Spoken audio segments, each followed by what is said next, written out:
अस्सलाम वालेकुम नाजरीन, तुसां देखदे पियो बायोसेफ फार्मिंग। मैं तुसेरा अपना होस्ट मोहम्मद अकमल। नाजरीन, अज का मौजू सब्ज़ तेला की तदारक वास्ते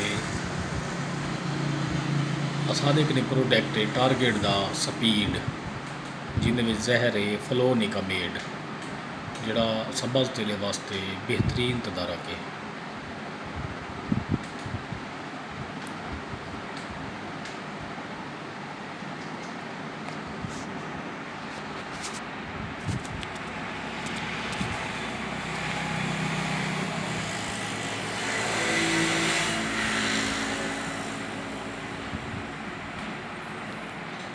ये सी अपनी शॉप है, अपनी स्प्रे की दुकान है माशाअल्लाह सी। टारगेट फ्रांचाइज खुहारा स्प्रे सेंटर।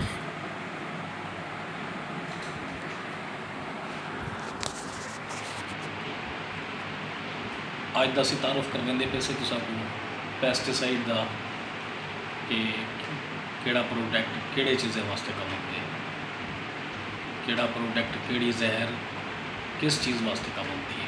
एक तारुफ कर लेंदे पे से, जिमें कि फ्लोनिकामेड का तारुफ करना है सही, इन्हें हुण ये प्रोडक्ट का तारुफ करने से इंशाअल्लाह। ये प्रोडक्ट है सही स्पॉन्सर के नाम से, स्पॉन्सर के नाम तो एक प्रोडक्ट है जिंदे विच जहर है कज़ालोफा।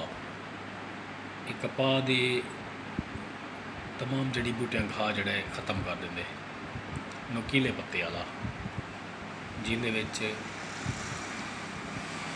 अपना साबड़ी आ गई, तला आ गया, नुकीले पत्ते वाला तमाम तर घा ख़त्म कर देंगे। अच्छा प्रोडक्ट है।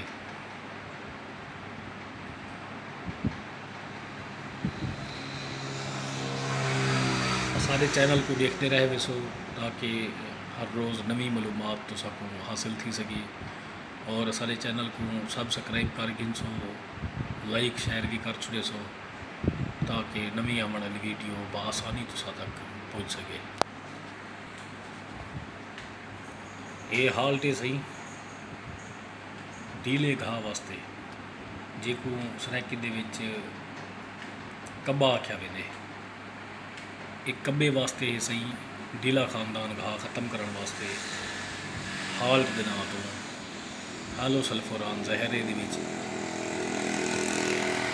एक पूड़ी होंदी है, ये एक पूड़ी होंदी है सी जिहड़ी कि 4 कनाल ते स्प्रे की वेंदी है, और तमाम तर ढीला खानदान जड़ा है घाह ख़त्म थी वेंदे। ये भी अच्छा प्रोडक्ट है सी। जेडे लोग टारगेट नाल वाबस्ता हो सन, वो खुद कमेंट करे सन कि किहो जिहा जहर है।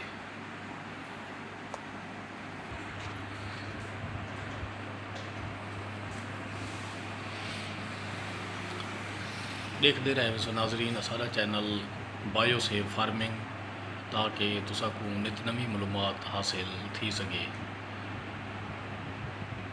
सारे चैनल को सब्सक्राइब कर गिनसो,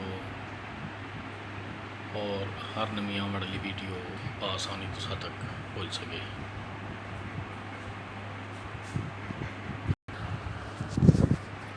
आज का व्लॉग कंप्लीट थी ना पे, कल एक नवे व्लॉग नाल इंशाअल्लाह मुलाकात थी से। देखते रहे सो सारा चैनल बायोसेफ फार्मिंग, ताकि तुसा नवी तो नवी मालूमात हासिल थी सके। कल एक नवे व्लॉग नाल इंशाअल्लाह दोबारा मुलाकात थी से। आज का सफ़र थी तक, कल इंशाअल्लाह नवी सवेर नवा व्लॉग। अल्लाह हाफिज़।